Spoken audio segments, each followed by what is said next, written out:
What's good, podcast? Welcome to episode 9, and today we have a very, very special guest, and that is Rodrick McCobb. Rod is a teammate of mine. He just finished up at University of Northern Colorado. He's currently working on his master's, and once he gets that, he'll have 3 degrees after, only being 22 years old. So he's got an incredible hoop story, and that's what we really dive into, kind of the ups and downs through that and the lessons he learned. And then we talk about how he overcame the lowest point of his life and basically fighting and overcoming depression, which is, I have so much appreciation for Rod being open and vulnerable with his thoughts, especially sharing it on a podcast. Like that takes a super, super good dude. So I'm glad that someone out there is going to benefit a lot from that. And his story really can change your perspective, and it did with mine. So, once again, a great tune-in, and hope you enjoy. All right. What's good, guys? I'm here with Rodrick McCobb. We kind of just got back from a team retreat in Yosemite. It's always fun. But, Rod, I'm just happy to have you on, man. Happy to be here, man. Thanks for having me. Appreciate you. So, just to give you guys a little background on what Rod's doing, he's working on his master's degree this year at Concordia. And then he did that after spending 2 years at Fullerton Junior College and then another 2 at University of Northern Colorado, where he played basketball too. So we had a great conversation Thursday night with Drew and Josh, kind of just talking about dreams, success, and goals and all that, and just making it in this world. So I'm really excited for this one, and I want to start off and know what Rob McCobb was like as a kid. As a kid, I was born and raised in Ontario, California. I have a total of 8 brothers, no sisters. I'm the middle child. For me as a child, I wasn't really close to my brothers until I got to a certain age. It's always been just me and my dad, really growing up. Like I told you before, it's just been me and my dad since I was probably born, obviously. My mom was around, but our relationship wasn't as good as it is now. But like I said, my mom wasn't around until I got into probably like the 3rd grade, and then she stuck around until I was probably a freshman in high school. It's just been me and my dad. My grandma me and my dad was just together every day, sleeping at my grandma's crib. At one point we had a 1-bedroom apartment when I was probably in middle school, like 6th to 8th grade. Wow. What was that like? It was cool. Like I wasn't like into girls or nothing like that, so it was no problem. Like me and my dad were sharing a room, but my dad has always been my go-to guy, so it's never been a problem. We were sleeping in the same room. It's not a biggie, right? And especially when I'm that age. Yeah. And I remember we were talking on Thursday about like the impact your dad had on you, and that's one of the notes you sent me, especially as a kid. So like seeing him struggle, you said, and attack like obstacles head first. What did that teach you, especially seeing that when you were so little? My grandma always tells me a story of my dad. Like he used to work at AutoZone, and he had work and he didn't have a car, and he used to put me in his backpack and ride like 6 or 7 miles every day to my grandma's house to drop me off before work. So just like having that story in the back of my head, just my dad's always been the type of guy to never complain. Like whatever I need, he had it, whether it was his last dollar or not. Like that's just the type of guy he is. So growing up, I never really complained about anything because I knew it was gonna be a problem. But he always had it for me, and just growing up, my dad's always been my rock. Like I'll never have any hate towards that guy ever. Right. So you'd say he's your biggest role model? For sure. And my dad is the reason why I play basketball. Of course, he played basketball when he was in high school and in college, and then he didn't finish college, but I'm the only son of his that plays basketball. So really? That's probably where we really connected at. Okay, I was just about to say, like, how has that connection been, especially since you're the only one who hooped, and he hooped at a high level. Yeah. Obviously, because very few people ever make it to college basketball. Yeah. So talk about how you guys could bond over that. To keep it a being with you, like our career has been probably the exact same. Right. He went junior college. Well, from high school, he was a top player coming out of Ontario. He had a lot of offers, but his grades wasn't there. So he couldn't go straight out of high school, so he had to go junior college. Probably why my impact to go junior college was so big. Okay. But my dad's always been my coach since I was even picked up a basketball, bro, honestly. And then I remember we got into an argument in a game, and he just never coached me after that, but he was always my biggest. He's my number one critic, but my number one fan at the same time. So he's definitely the reason why I'm here today.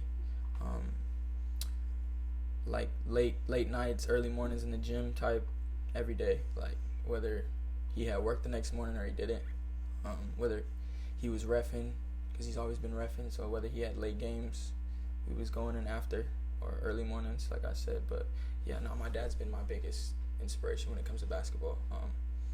Our games aren't really the same at all, but he's my guy for sure. That's dope. That's really cool. I could just tell from what you're saying that he means a lot to you. Pops is a GOAT for sure. Shout out Pops. So coming out of high school, you committed to Fullerton Junior College, and I know you said you popped off your senior year, torching dudes. After playing on varsity your junior year, right? Yeah, I got on varsity my junior year. Junior year, right? So, talk about like kind of what you expected coming out of high school. Did you expect D1 to go that route, and then going JUCO? How did you handle that situation? I mean, coming out of high school, I expected to go Division I just because of the kind of year that I had. I got Player of the Year and stuff like that, and I didn't have I had like all D2 offers. And coming out of being Player of the Year in CIF in Southern California is like a ridiculous feat. Yeah, it's crazy. It's just coming like you said, getting on varsity my junior year. Like I didn't expect, like coming in my senior year, I was just enrolling into schools, like sending in applications just for school. Like I wasn't thinking I was gonna hoop in college. Right. To be completely honest with you. Right. But that summer going into my senior year, I really locked in. I was in the gym almost every day, because I knew what I wanted. I wanted to play basketball in college, but I didn't care at that point what division or what level. So yeah, I was talking to like Division III schools, sending out tapes and stuff like that. But yeah, my senior year really blew up. Like I was going crazy. It's just like whole out of body experience that whole year. I can't even explain it. But yeah, I had a few Division II offers. I took a few visits, and I was gonna commit to San Francisco State. Okay. But then I ended up not committing there because I was gonna play with Compton Magic that summer. Okay. And I ended up doing that, and I picked up a few offers from there too. Took a couple more visits, but then the JUCO route came in. And at first I was like, I'm not going junior college, bro. Like, I might as well just not play basketball. Right. That's the biggest stereotype with that. But now looking back on it, junior college is probably the greatest decision I've ever made. But back to, like, the recruiting, I was being recruited by damn near all the JUCOs in California. But Fullerton College really stuck out to me. Perry Webster over there, like, ran a great program. And he told me, like, coming in the recruiting class, like, every coach is going to tell you what you want to hear so you can go there. For sure. And I took the complete opposite way. I didn't want to hear what everybody was trying to tell me, Like, Perry was the only coach that told me, the ball is in your court. I will put you around everybody you need to see and who wants to see you, and you just go on with what you want to do. Like, every coach was telling me, yeah, I can have you full ride one and done Division I your first year. And coming into junior college, I knew I wasn't good enough to go Division I right away, obviously, because if I did, I would have went, So exactly. He told me, you just gotta, like, the ball's in your court. Do what you gotta do. So my freshman year was kind of bumpy, like it was bad, but like what types of bumps did you go through? I was going into college, bro. I was like 165, bro. I was toothpick. Wow. Right. Like I could just shoot the ball really well. Like, believe it or not, I could shoot the ball. I could shoot lights out.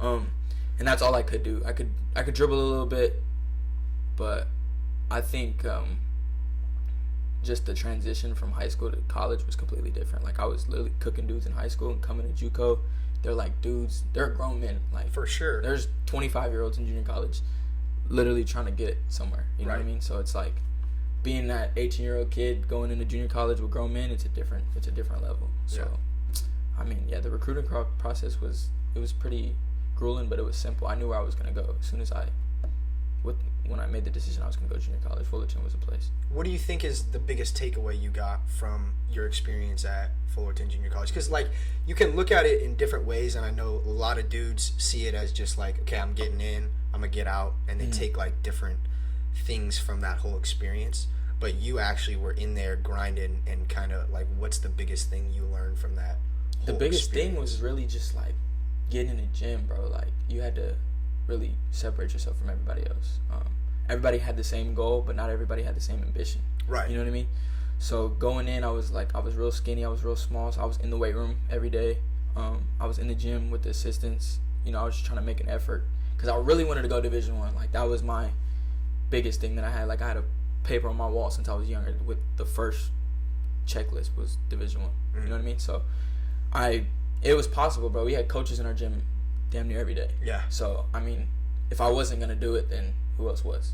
Mm-hmm. But I mean, the biggest takeaway was just I had to just grind, bro. Like JUCO's a grind every day, whether it's class, whether it's finding a meal, bro. It's different. Like especially Cali JUCOs. Mm-hmm. That's where I think I really got my grit from. Got you. Yeah. That's sweet, man. Yeah. And then because you're in an environment where some guys just don't want to put in that work. Yeah. So it's really like, how many other guys were trying to do what you wanted to do? Realistically, everybody wanted to. They would say, "I want to go Division I," but sure. nobody was really, putting the work to really go. And it really shows who was and who wasn't sure. once the time came. Like when people were starting to get offers and stuff like that. But my freshman year, I had Division I schools calling me, but they weren't pulling the trigger. And I knew I wasn't good enough. I really wasn't. But like I said, every coach was telling me that they were going to give me one and done. And I knew, like, I didn't even start, like, the first 5 games until somebody broke their hand. And then I started every other game. Okay. But I was more of, like, a just roll guy. Like, I just made the perfect play. Like, I didn't mess up type. So my freshman year was just like that. That's really what it was, my freshman year. And then your sophomore year, you guys had a hell of a year. Didn't you guys, like, win it all? Yeah, we won the state tournament. Yeah. That's ridiculous. In California? Yeah. From SoCal to NorCal. Yeah. So, yeah. And the, like, insane junior colleges. Like, yeah. We're talking bounce backs from, like, West Virginia and stuff like that. Yeah. Yeah. That's ridiculous. And then you ended up committing to UNC. Yeah. So how was that moment? Because that's your dream. Like, yeah. You said you wrote it on a piece of paper, and you saw that paper every day since, like, whatever, until you got to that point of committing. Right. So how was that moment when they were like, Rod, we want you here? So it's a whole crazy story, though. So after my freshman year, I realized I had one more year left to get what I wanted to do. And we had... Were you scared? Oh, I was at nervous. That moment? I was like, it's either do or die. Exactly. Like, it's do or die. Like, I have to compete now. Like, it's either here or nothing. And how did you handle that? I was in the gym, bro. I was grinding, bro. I was talking to Pops every day, like, yo, like, what do I need to do? I had a trainer, CJ. He's been there since he was the reason why I blew up in high school, too. Like, so I just stuck with him. Okay. We were just in the gym. He was coming to Fullerton every day, working me out. Wow. I was busting my ass, really. But yeah, no, sophomore year. So going into my sophomore year, we played in a jamboree, which was like a JUCO classic that they had every year, and it was at Cerritos.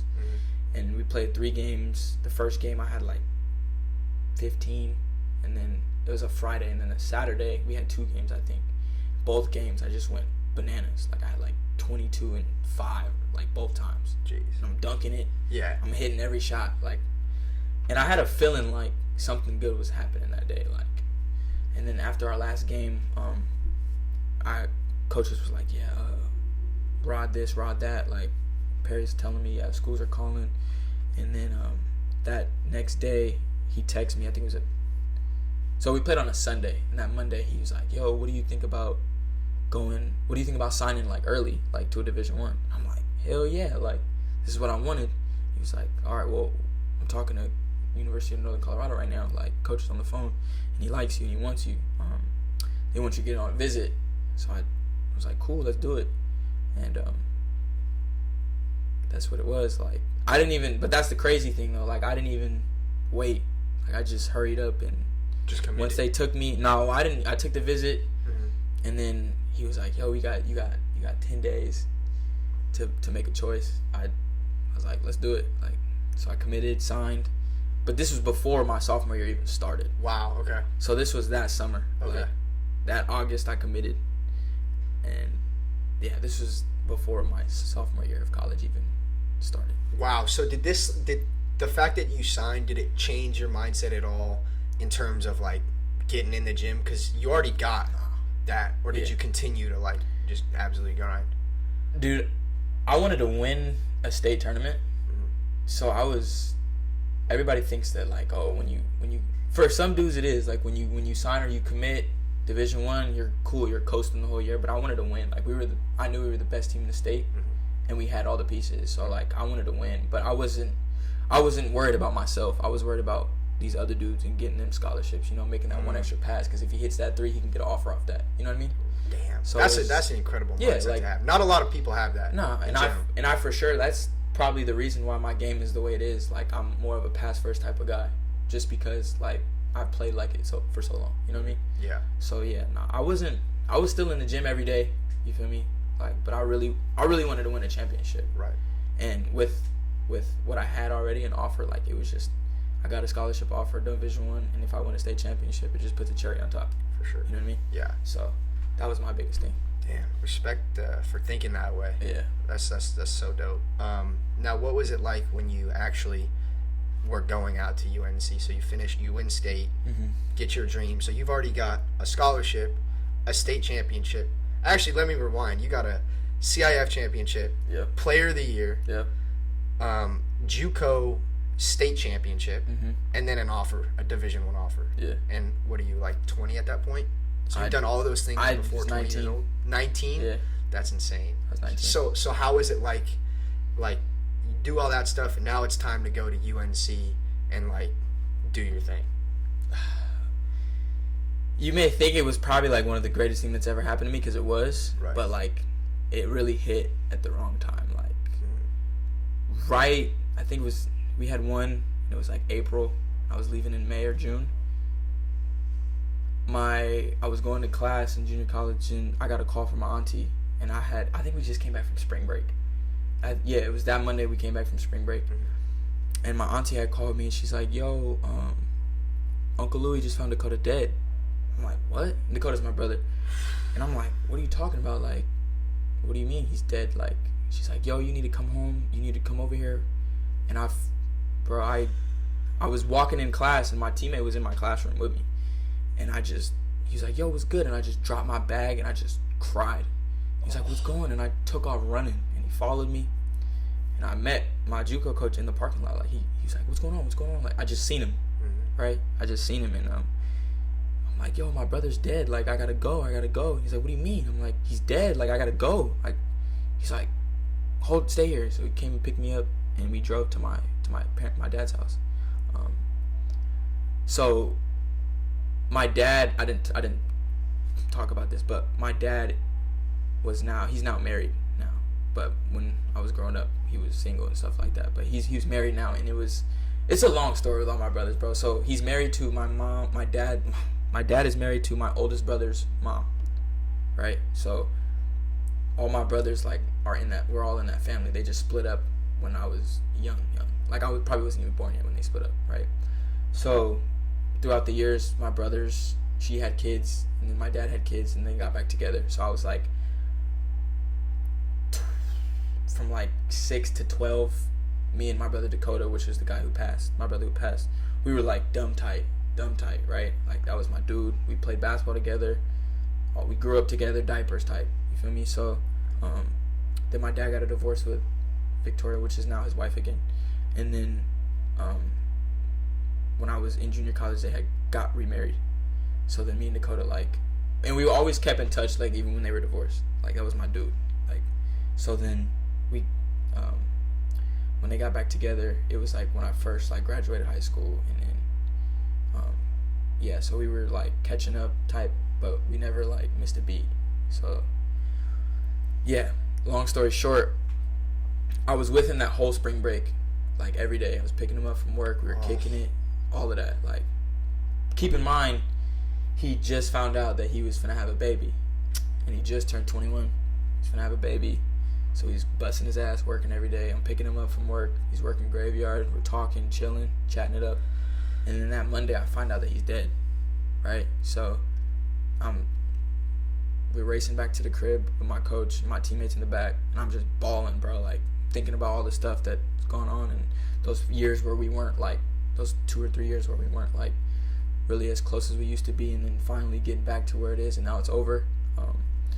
I was just torn apart, and then we finally arrived, and then he was in, like, they wouldn't let us in the house because they wouldn't let us see him, and then they pulled him out in a body bag, bro. Right, and I got all this stuff going on, bro. I'm a Division I player now. I just won a state championship, and my world just, like, crashed, bro. Like, it's over with, right? And I'm seeing him getting pulled out of a body bag. Like, he's in a body bag, and we're trying to, like, you feel me? And then, like, 2 weeks later, his funeral, my coaches are there, my team pulls up. Like, I'm just crushed, bro. Like, I don't even want to, like, hoop right now. You know what I mean? But I knew that, you know, this is something that I really wanted to do and my family wanted me to do. And Dakota was always at my games in junior college and through my high school career, you know. So I was more of like I got to do this for Coda. And I always say that, like, long live Coda. Wear it on my shoes every day. You know what I mean? So it's like, I got to do this. So it was that April, and I'm leaving to check in on June 1st, right? So I really didn't get a time to, like, really just grieve. I was just always like, I gotta go, gotta get ready. So I finally go out to Colorado, and, like, it's cool, man. Like, I'm good. I'm trying not to think about it. I got all this other stuff I gotta worry about now. So I go out there, and, like, summer practices are cool. Like, I'm, like, the coaches is loving me. It's good. I'm doing everything I need to do. They're talking about, you're gonna play big minutes this year, because, like, the way I'm producing right now, like, they didn't have to worry about me as much. So everything was cool, like, going in there. And I don't know, it just went downhill, honestly. So it is what it is. Damn, Rod, I'm so sorry to hear it's that, good, bro. man. It's good. I mean, but yeah, incredible dude, like I bro. was saying, like, everything was fine and dandy until that just happened. So that's where I'm at right now in terms of the story. Like, it was just bad. Damn, Rod. You're an incredible dude, man. To keep moving forward like you've been doing, and just, like, being the dude that you are. Yeah. For, like, Rod's new this year and just been super cool to me and the whole team, and just make me feel, like, accepted. You know what I mean? Yeah. And I haven't even known you for what, like, 4 weeks. 4 weeks, bro. So it's like, appreciate you, bro. Seriously. Appreciate you too. Oh. So you're at UNC. Yeah. And then how does like because season's coming up, right? Mm-hmm. So how do you even handle season? So I gotta break this up in two years, because, like, each year is completely different. So my junior year, the coach that was there, the coach that recruited me, the assistant coach had left, right? So he wasn't even there when I got there. So he had another decision he made. I was cool with it. You know, I was still gonna stick it out because the head coach, he was cool, right? So junior year was cool. You know, I was getting my feet wet. Coming from junior college, it's different. You know, like, I'm touching the ball a lot in junior college, and then I get there and I'm not. You know, and it's tough. Like, at the Division I level, bro, it's tough. Like, people may think that they can do it, but once you're actually there and you have to, like, do it, it's tough. Right. You know, so the beginning of the season was real rough. You know, I was trying to get my feet wet, but I was doing it. And then the second end of season, I was starting to pick up. Like, I was starting to actually feel myself. You know, I was making shots now, and I was defending at a high level.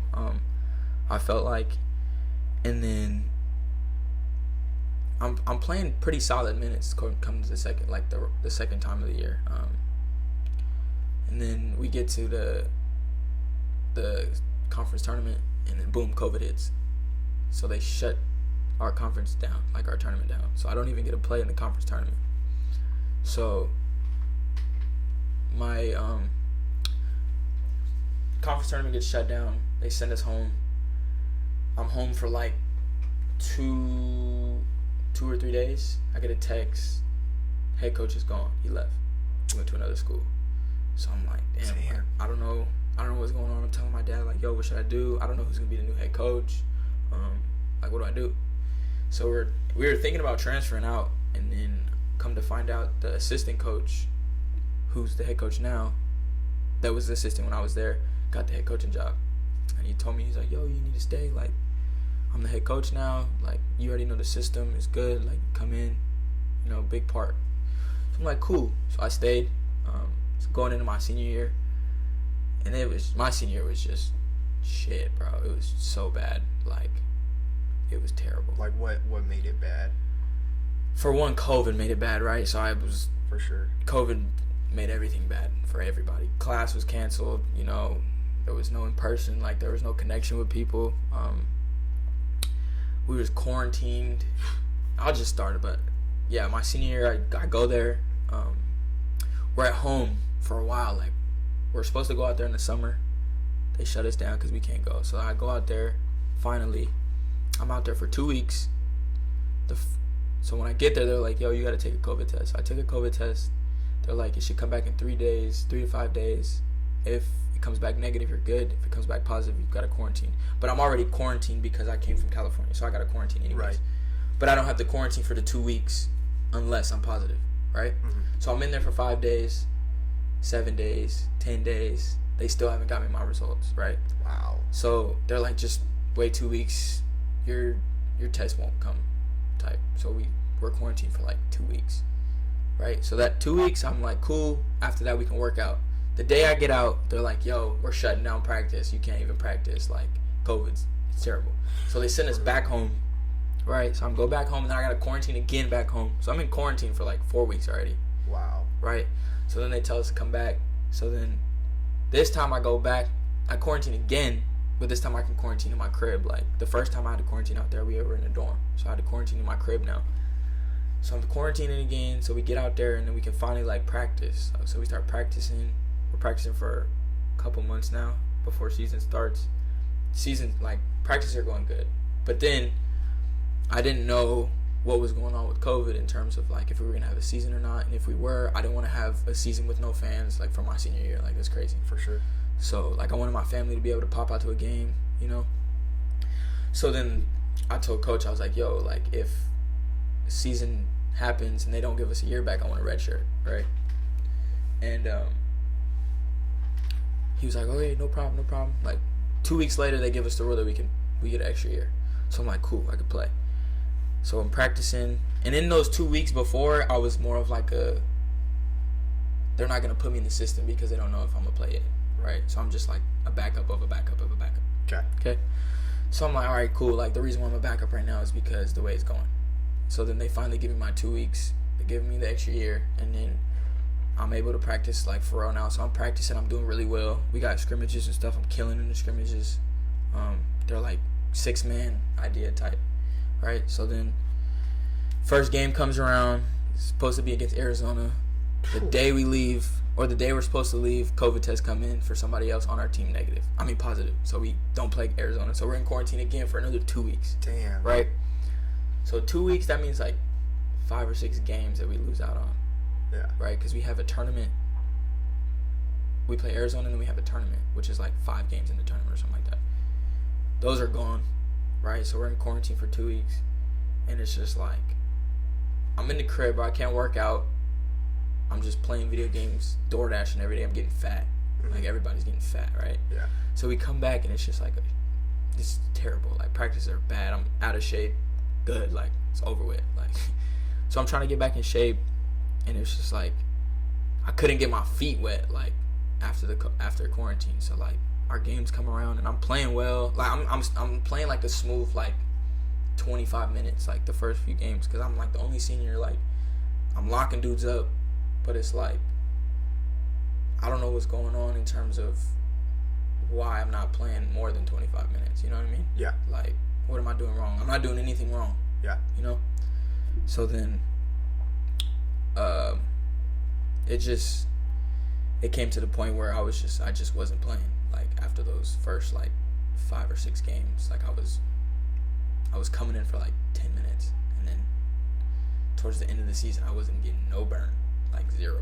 Yeah. Right? So I was just confused, and it was coming to a point where I was just getting myself in a dark hole, bro. Like, it was dark. Like, I was crying every day in the room. Like, I'm not hooping.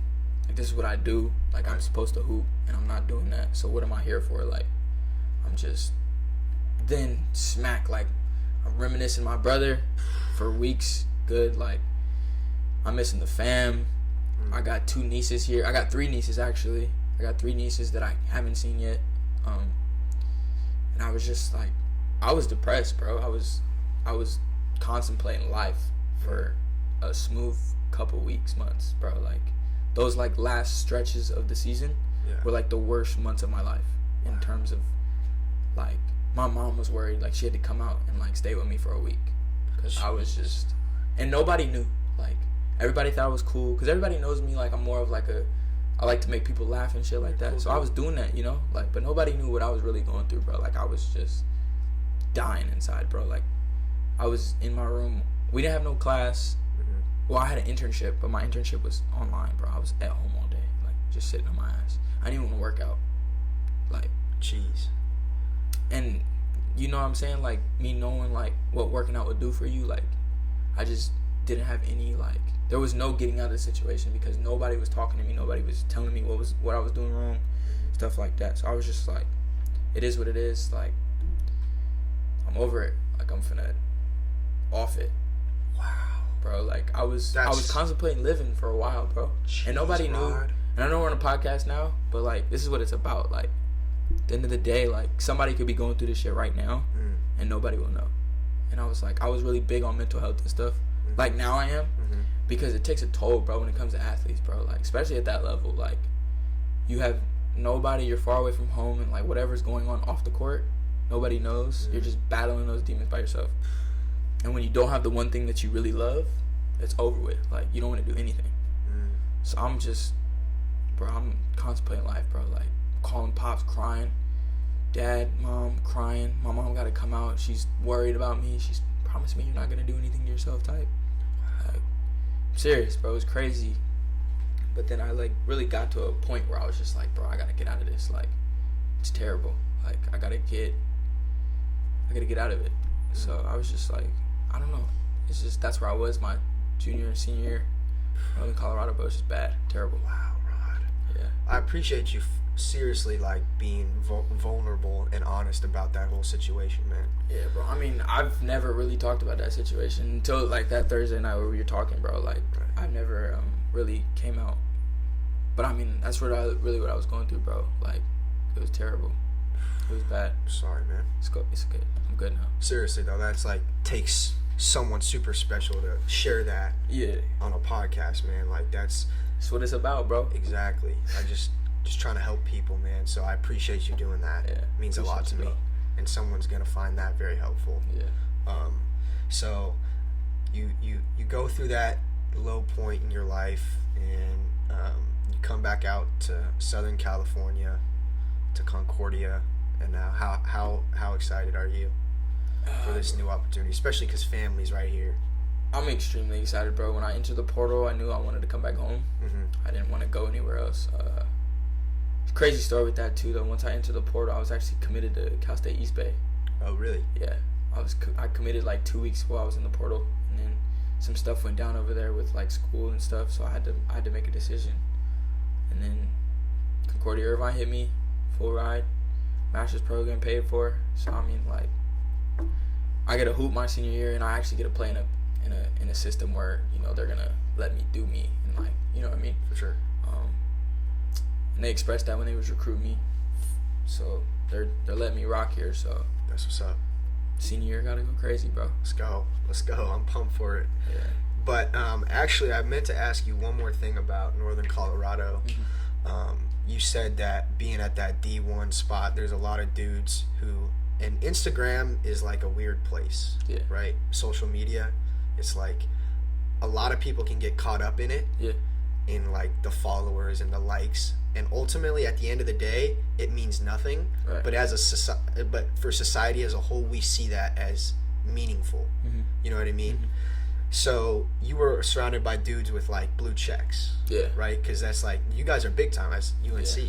So for everyone out there, blue checks.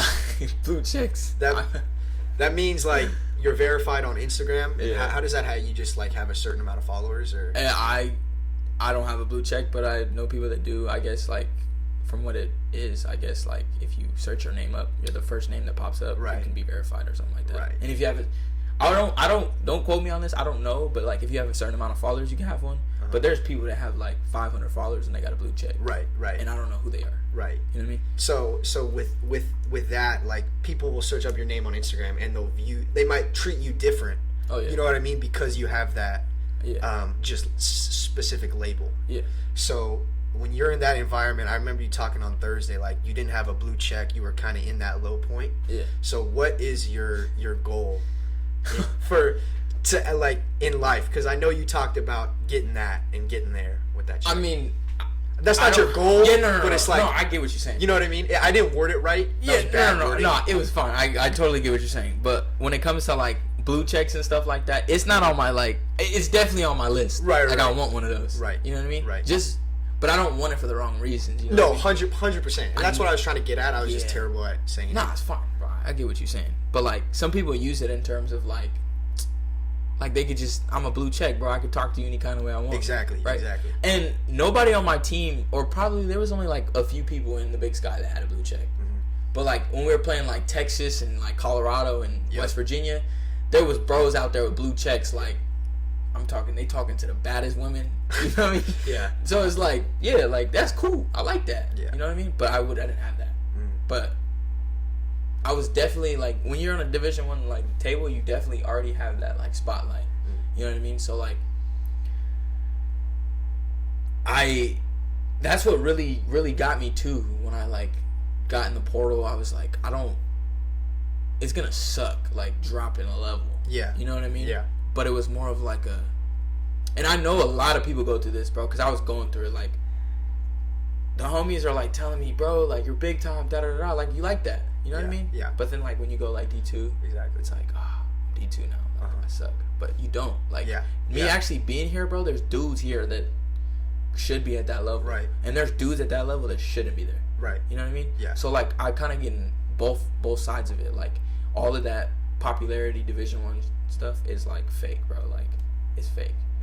But like you said, when I was like in that time in Colorado and I knew I didn't have that, it was bugging me. Like I knew I was probably gonna go Division II, and I was deep. I'm like, damn, like not gonna have this love no more.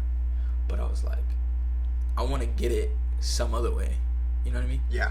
So that's when I was like really locking into like, how do I get wealthy, like rich? You know what I mean? Think and Grow Rich. Best book ever. My #1 book. But like, how do I get that?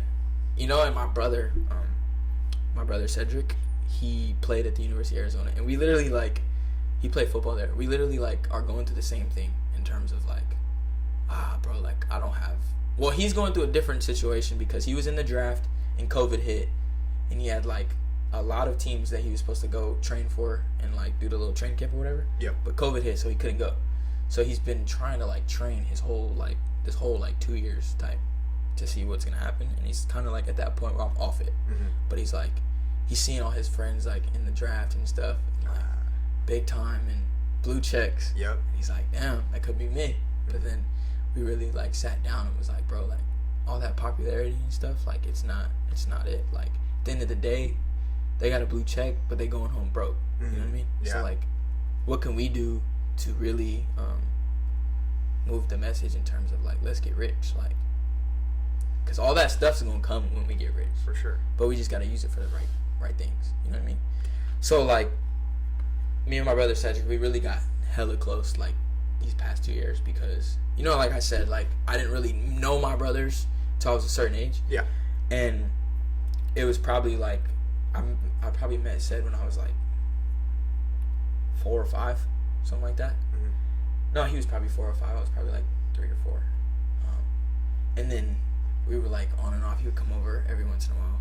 So I didn't really like kick it with my brothers, right, you know? Right. Until like COVID hit. Like I was staying at his house, and we was really like locking in. And then I went back to school, and then I came back, and then I entered the portal. I had no idea what I was doing. So we started working. Right, we were working together. Like we were doing forklift, bro. Like that's what's up. I was down bad, bro. Like I was working a job now, like forklift, like waking up at 4:30 a.m. every day, getting off at 2, like jeez, just dead every day, right? Yeah. So we're like, bro, I don't want to do this, bro. Like I didn't even know where I was gonna go yet because I was still at East Bay. I was committed there, and then he's just like, bro, we gotta lock in, like what can we do? And we're like sitting there. And we're doing these forklifts or whatever, and there's vending machines, bro. I'm like, dude comes in and he's like changing his vending machine, and we ask him like, yo, bro, like, how many times do you change that a week? He's like, probably like twice a week. I'm talking things are full, and we're talking Gatorade's like $1.50. Right. And you're changing those like twice a week. Mm-hmm. Like, how much money you bringing in? So we like looking it in, bro. And my trainer, CJ, he's really into like investing and stuff like that. So I'm asking him questions, and he actually has some routes. And he's like, bro, I can bring in like $1,200 to $1,300 a month for just one vending machine. Jeez. You know what I mean? So I'm like, bro, like, what are we doing? Yeah. Like, we're making money doing forklift, bro, but like, this is how people start making real money. Like, cash flow. Investing. You know what I mean? So I get that book. What's the book name? Think and Grow Rich. Yes, sir. And it's just like, bro, like, people's mindset are so different when it comes to money. Like, people want money, but they don't know how to actually make money. Right. You know? Right. And I didn't know how to make money, and I probably still don't. Yeah. You know, there's probably like a freaking diamond out there that I'm just wishing to have. Yeah. I just haven't seen it yet. But you're on the path. I'm on that way, for sure. I'm definitely locked in. For sure. But it's more of like I need it. Like, come on. Like, vending machines. Then after vending machines comes fucking laundromats, storage units. And everybody's like, bro, every time I tell somebody this situation, like what my mind is, everybody's like, it's not going to work. Mm-hmm. You know? And that's a mentality that I be having sometimes. Like when somebody tells me something that I don't want to hear. Yeah. I'm like, yeah, bro, that's not working. But then I'm pretty sure people told you about the podcast. Like, bro, it's not going to blow up. For sure. It's going to blow up. For sure. You know what I mean? You got to believe it. You got to believe it, bro. But like, if it's not hoops, music, Instagram, social media blowing you up, like, what are you gonna do to make money, bro? I don't want to live in like, I don't want to live how my parents lived, you know? Like, I want my parents to be on some cool, like, smooth stuff. Like, I always tell my grandma, like, I'm gonna get you. She don't have her license, so I'm gonna get you your chauffeur, Nana, one day. You know what I mean? It's possible, bro. I'm only 22. I just turned 22 in June. Like, for sure. It is what it is, bro. Like, I have time, but like, I'm on like, hoops is cool. But like what I went through last year, I realized hoop is only gonna take me so far. You know what I mean? I realized the same thing too. Yeah, like I have 3 degrees. Well, I'm about to have 3 degrees, bro. And 3 degrees. Like, yeah, I have an AA. That's 3. BA, and I'm about to get a master's degree. Yeah. Will I even use any of those? I don't know. Yeah. But I have a backup plan. Like. Yep. But at the end of the day, it's more of like I'm gonna get rich, but I don't know how. Mm-hmm. That's really where I'm at. I love it. I love that, bro. That's the same way. I just told my dad today I'm gonna make it. I don't know how. We'll make it. Bro, if you have a freaking... You don't even have to have an idea yet, though. Yeah. Like, bro, I be reading on, like, millionaires and billionaires, bro, and they just... Bro, they go to school for, like, math, and they end up, like... I don't know. Bro, doing for something sure. else, For like, sure. Building pools or something. Yeah. Like... Or... Bro was... what's the dude's name that was here a couple years? Oh, he was here last year, right? The assistant coach? Oh, yeah, Ty. Coach Ty. He made a game. Yep. He's, like, making bread now. Coach Ty, yeah. Like, bro. Dude's a winner. He made a game, a board game, and he's making bread. Yep. Like, he probably didn't go to school thinking that. Like, that's so dope, though. You know what I mean? Yeah. Like, bro, podcast, it's going to blow up. We're going. Same thing with you, bro. I'm going to shout out my mom. I'm getting rich. I don't care. Yeah. I'm getting rich. Yeah. I'm going to get my mom her Range Rover. That's what she always wanted. She wants a Range? Range Rover. Oof. That's dialed. I just don't know when, but you'll get it, Mom. All right, Rod. So we're going to finish off with the Thru It All 3 questions at the end. Okay. Answer honestly. All right. You're given a meal to beat a current teammate in a boxing arena. Who are you picking? I'm given a meal? Yeah, you're going to get a meal if you beat a current teammate in a boxing arena. Who would you pick? Matt Brookins. Yo, that's a tough one. Matt Brookins. I'm going to take that one. And why Matt? Matt is look, $1 million, right? Look, see, I'm thinking about in other investments, bro. $1 million, bro, is my body versus Matt's body, bro. Matt is big, right? Yeah. Me, I'm skinny. He not fat. I'm just saying he big, right? If I step in a ring, that's like me stepping in a ring with like Mike Tyson or something. But on a different scale, bro. Obviously not like that. People gonna come to watch that. You feel me? Oh yeah, bro. Come on.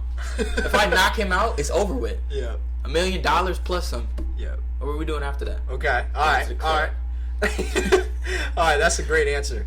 Rod. Okay. So, what 2 other people of your choice, past or present, would you have a meal with? Like to eat? To eat. You just ask him whatever you want. Could be whatever. to other people besides yourself? You ever thought about this one before? That's a great. I have just to like Jeff Bezos. Okay, one. Just to pick his brain, like I want to ask him, like, yo, all right.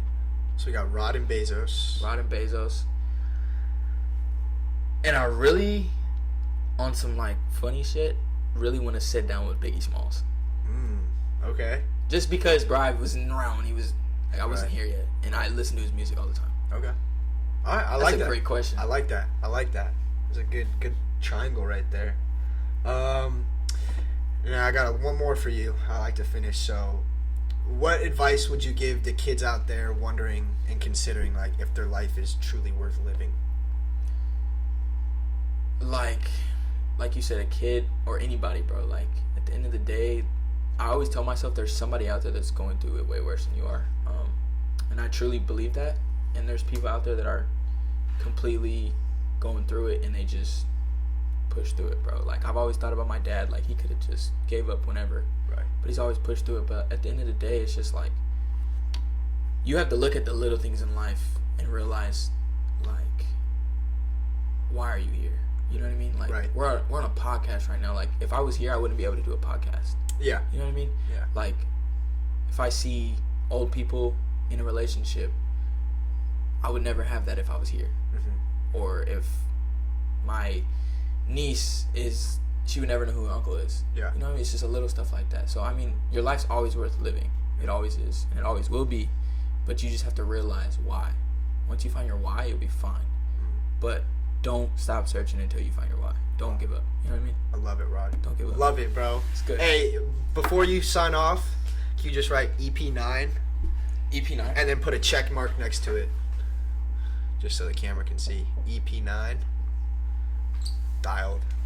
Episode 9, baby. Let's go, baby. Appreciate you, Rod. Appreciate you for having me. That was awesome. All right.